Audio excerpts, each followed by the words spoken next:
It was a shocking killing that rocked the East Texas town of Jasper 13 years ago. Not only did it get nationwide attention, it prompted a new law against hate crimes. Back in 1998, a black man, James Byrd Jr., accepted a ride from three white men.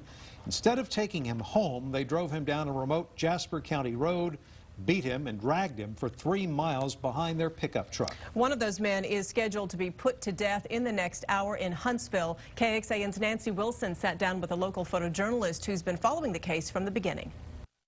It's been a little while since I've really sat with these images. Sarah Wilson reflects on the death of James Byrd Jr. 13 years ago. The story captured in a collection of photographs titled Road to Redemption, Jasper, Texas. I was getting to know all these people and really having empathy for both sides of the story. The men of faith, the sheriff, the officer who accompanied him to tell the Byrd family what happened.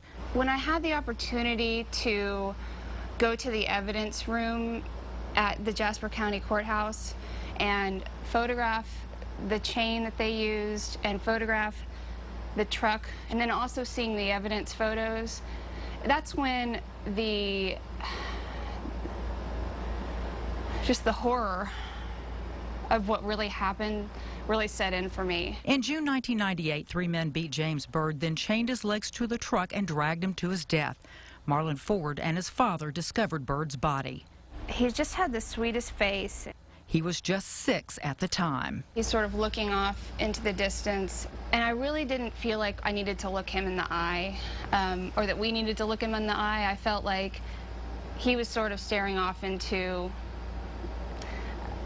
maybe a situation that maybe we will never know, that we can never really understand the trauma that he might have gone through. The body found in front of a tiny church at the end of the road. I was angry when I got to that point, because I know that that was intentional.